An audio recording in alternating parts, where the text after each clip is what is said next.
we were amazed, but see what happened is this world has so beat us down that we were afraid to trust and have no patience in the plan of Allah to put our money and say, look, well, you know, because I've heard some, especially African American Christians, they were, think about it, he didn't make a big thing of going to the churches, which is the African American political base.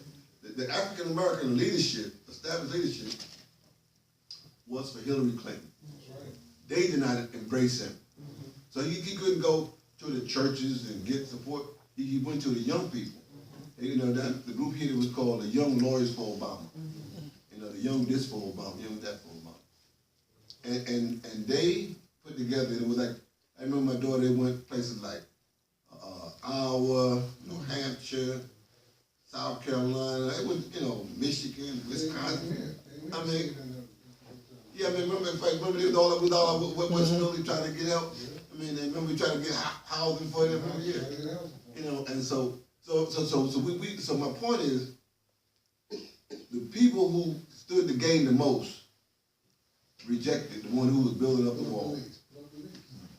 I mean, and so what happened is that surah in the Quran, to me, gives me hope for the future. If this country stays intact, and it was a process. Now, I know a lot of us have issues with the personality of Trump. Well, keep in mind that President Obama was he's the odd fellow, because everybody before him was Caucasian, and for the next few years, God knows best, probably be Caucasian. But the point is, as long as the process of the smooth transition of power remains intact, and the presidency is maintained, at some point in the future, God willing, you're going to have a woman president, you're going to have a Hispanic, you're going to have another African American, these things going to happen. And those who have an issue with that, start with this right here. Let me ask you a question. Those of you doing your research, what is the meaning of the word people in the language of Imam Muhammad? People. Something you should, for next week, look that up. Look that up in your research. Why? Because in the Constitution, what is the opening word? We the people. We the people. Now the question is, who are the people? Most Europeans, it doesn't say it there, but they have understanding of we who. Them. We the who? We the people. We the Caucasians, we the white people. Right? We the white people. In their minds, the word people is preceded by the word white. That's what you mean by right. So that's how they understand. But we have to understand that it doesn't say that. We don't accept their logic and their definition. We don't really have a problem calling them Caucasian, because that's a play on something else. Caucasian supposed to be what? A mountain. Caucasus Mountain, they're supposed to be higher than everybody already. See, when you say that these people, God forbid, once you compete there, the language environment they put before the world, they project themselves being over everybody. That's why I said, I mean the pink people. They ain't white, they're pink. Right? My point is, once you know that this Constitution is for the people, right? We the people of the United States. And I tell you, we was in Harrisburg. This pen caught so many people's eye. We had explained it to them. As a Muslim American, we use to check to see our role in government. We have both the Constitution, but we also have the Quran. And for us, the Quran is on the left, leaves what's on the right, which is the Constitution. Right? This is what we're saying it to government leaders, and inshallah, come this weekend, we will be down in Washington for for a Muslim, with the Academy of Muslim Achievement, something we went down a few years back. Because see, if you understand how you got to break the symbolic language of these people and let them know that those days of you throwing your magic is over. We don't expect it to in a one generation to undo centuries of manipulation. But we we're chipping away at it. Right. Chipping away at it. Right. That's why, and we don't want them to destroy the country, and especially the offices that are more symbolic than powerful. President Obama realized that being the president, you don't have ultimate power. Right. There are checks and balances. Right. Right. There's the Senate and there's the House of Representatives. Right. But the president represents the highest symbolic symbol because he is Mr. President. He is first among citizens, and most of us don't understand citizenship. That's why we spent a lot of time. Some of you may recall this past summer, showing the continuity between the Quran and the U.S. Constitution, especially the Bill of Rights. So when I'm exercising my citizenship rights, I'm not just relying on the Constitution. I'm standing on the Quran. All right? And my daughter, she gave these out down at the White House.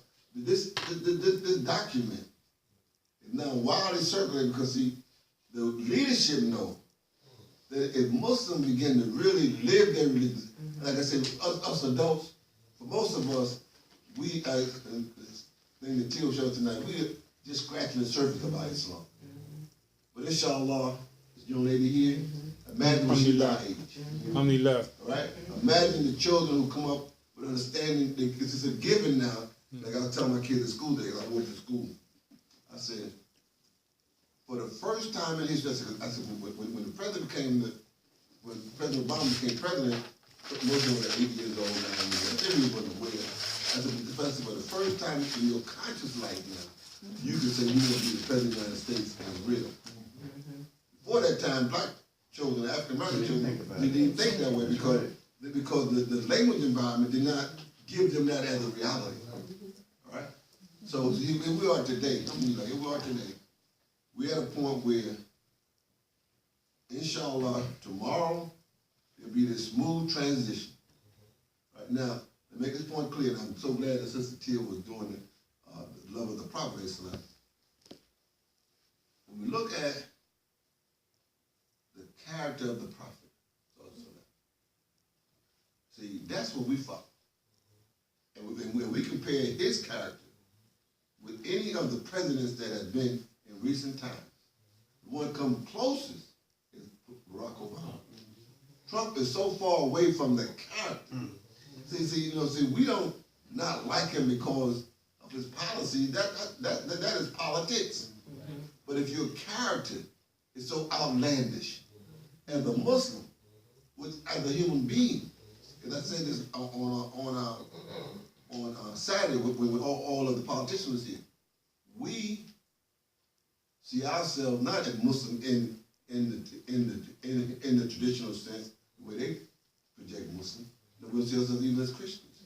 We see ourselves as Muslim in the unspoiled nature of the human being striving for excellence. See, we are part of the human liberation movement that has been passed along by all of the prophets and messengers down the line of time.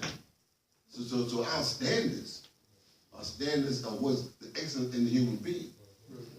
What you just said there is so important. When I spoke on Monday. When NAACP down there. When you tell me what you doing? NAACP gave a freedom march from one location down to this church and worked with the Martin Luther King. And what was so important is what he just said. Things that we say normally, it just, there's nothing to do about it.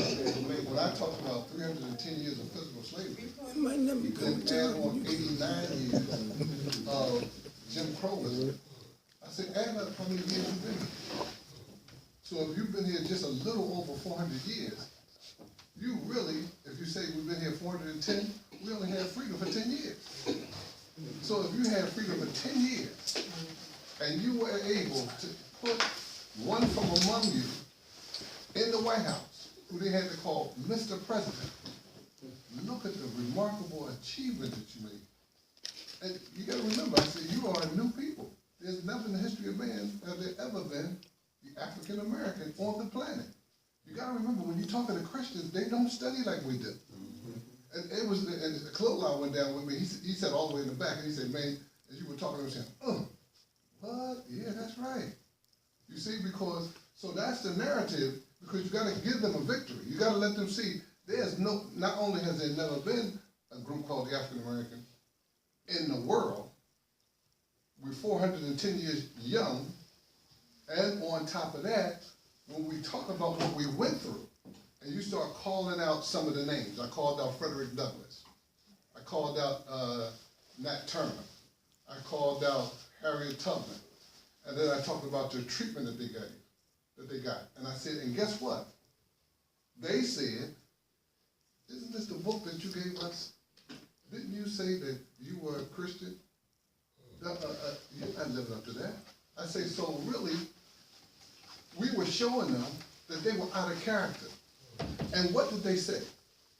That no matter how you treat me, like a rat, a dog, a cat, or whatever, we won't die in any other form than the human form.